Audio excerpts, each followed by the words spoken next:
Piles की समस्या में या हेमरॉइड्स में आपके दिमाग में सबसे बड़ा क्वेश्चन ये होता है कि हमको किस ग्रेड का पाइल्स है, हमारी जो बीमारी है वो कितनी सीवियर है। तो इसके लिए आप घर बैठे बगैर किसी डॉक्टर या प्रोक्टोलॉजिस्ट को विजिट किए ये चीज डिसाइड कर सकते हैं। हम इस वीडियो में इस बारे में बात करेंगे। I am doctor Nitish Jhawar. I am working as a laparoscopic and colorectal surgeon at Apollo hospital Navi Mumbai and न्योल्टा स्पेशलिटी क्लिनिक नवी मुंबई।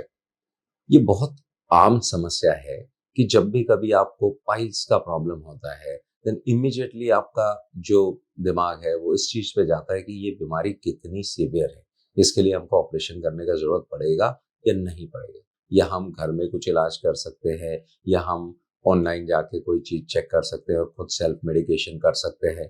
तो इसके लिए एक बहुत प्रिसाइज और एक बहुत ही कॉमन जो गाइडलाइन है जो मैं आपको बता सकता हूँ कि अगर आपको सिम्टम्स समझना है कि अगर पाइल्स हुआ तो समस्या क्या होगी। पाइल्स होगा तो दो चीजें बहुत कॉमनली हम देखते हैं। एक होता है ब्लीडिंग। ये जो ब्लीडिंग है ये पेनलेस होता है, इसमें आपको पेन नहीं होता है और ब्लीडिंग फ्रेश होता है। जैसे अभी हमारा फिंगर पे अगर कट लग गया तो किस तरह का ब्लीडिंग होगा, उस तरह का फ्रेश ब्लड होता है। इतना कि कई बार जब आप पैन में देखते हैं तो आप डर जाते हैं कि इतना सारा ब्लड किधर से आया।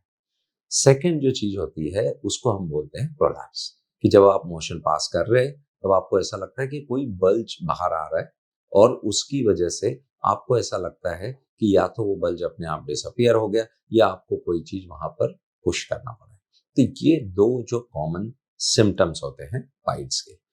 अगर हम पाइल्स को ग्रेड्स में डिवाइड करें तो चार इसके ग्रेड्स होते हैं और जो ग्रेड 1 है उसमें सिर्फ ब्लीडिंग होती है। अभी अगर आप ये रेक्टल मॉडल है, जैसा हमारा जो मोशन का नीचे का जगह है जिसको हम एनस बोलते हैं या एनल कनाल बोलते हैं, उसमें देखें तो जो नीचे का ये जो हिस्सा यहाँ पर दिख रहा है ये एरिया पाइल्स के लिए जिम्मेदार होता है। सो इस रेक्टल मॉडल में अगर हम पाइल्स को समझें तो अगर ये पाइल्स है जो जनरली एक बंच ऑफ ब्लड वेसल होता है जिसको आप एक ग्रेप के रूप में आप अज्यूम कर सकते हैं। तो अगर ये एनल कनाल के अंदर है और आपको सिम्टम्स में सिर्फ ब्लीडिंग हो रहा है, जब आप मोशन पास करते हैं कोई भी चीज बाहर नहीं आता है, फ्रेश ब्लड आता है।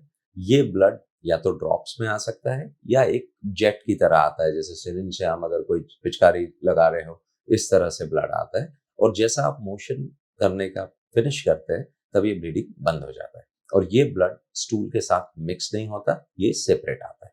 तो इसको हम बोलते हैं ग्रेड 1।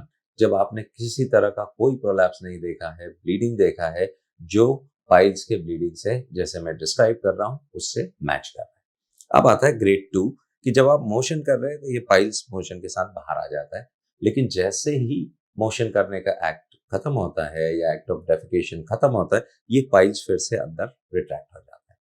अगर इस तरीके से हो रहा है कि आपको ऐसा लगता है कि कोई चीज शायद बाहर आया था लेकिन अब वो अंदर चला गया है, ब्लीडिंग और no bleeding, this is grade 2। Grade 3 में क्या होगा कि जब आप मोशन करेंगे तब ये पाइल्स और ज्यादा बाहर आएगा।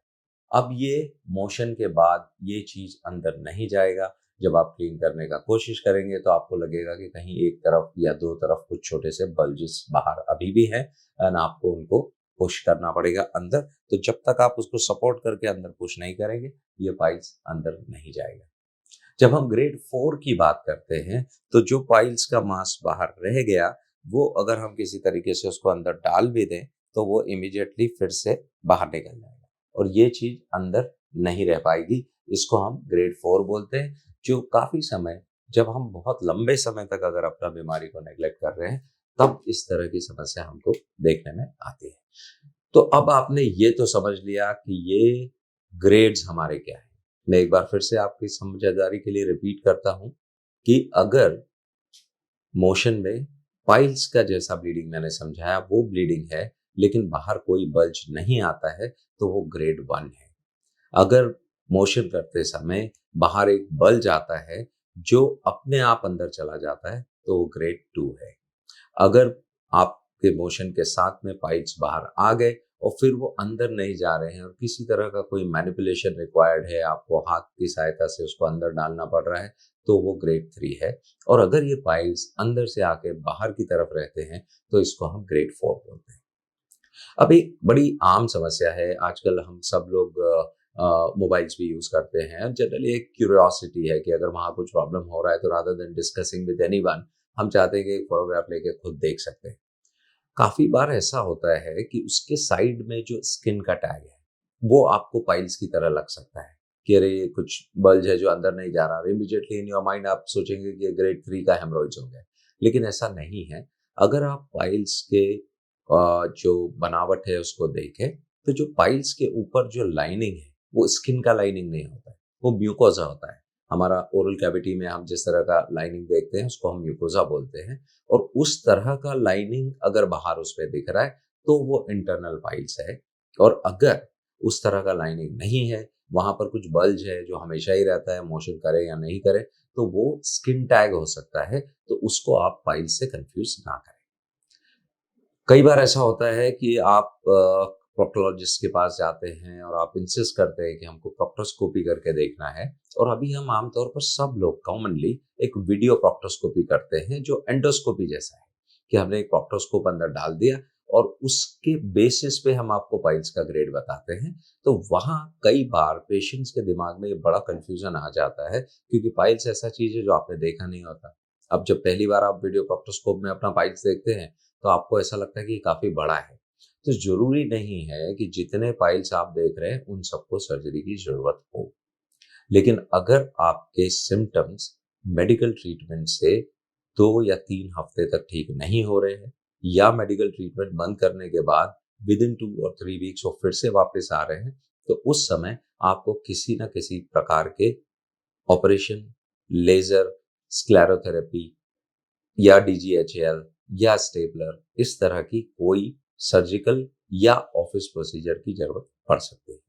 तो ये आपके हित में होगा कि अगर आप अपने फाइल्स को खुद ग्रेड कर पा रहे हैं, तो बेहतर है कि जब आप ये समझ लें कि आप प्रोलैप्स सेकेंड डिग्री या उसके बियॉन्ड चला गया है, तो इट इज बेटर कि किसी डॉक्टर के पास, प्रोक्टोलॉजिस्ट के पास या सर्जन के पास आप विजिट करें, अपनी बीमारी समझें, उनकी जो वीडियो प्रोक्टोस्कोपी है और आपका खुद का जो अंडरस्टैंडिंग है, दोनों चीज़ों को कोरॉबरेट करें और फिर एक कॉन्शियस डिसीजन लें कि आपको सर्जरी की आवश्यकता है या नहीं।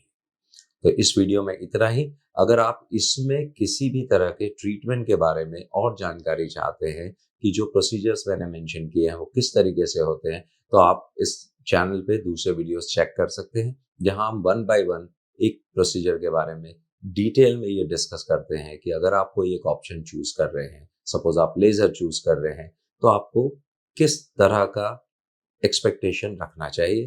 प्रोसीजर के पहले क्या होगा, प्रोसीजर में क्या होगा, किस तरह के रिजल्ट्स एक्सपेक्टेड हैं, रिकरेंस का कितना चांसेस है, ये सब चीजें विस्तार से हम उन वीडियोस में डिस्कस करेंगे जो कन्फाइंड है किसी एक प्रोसीजर के लिए।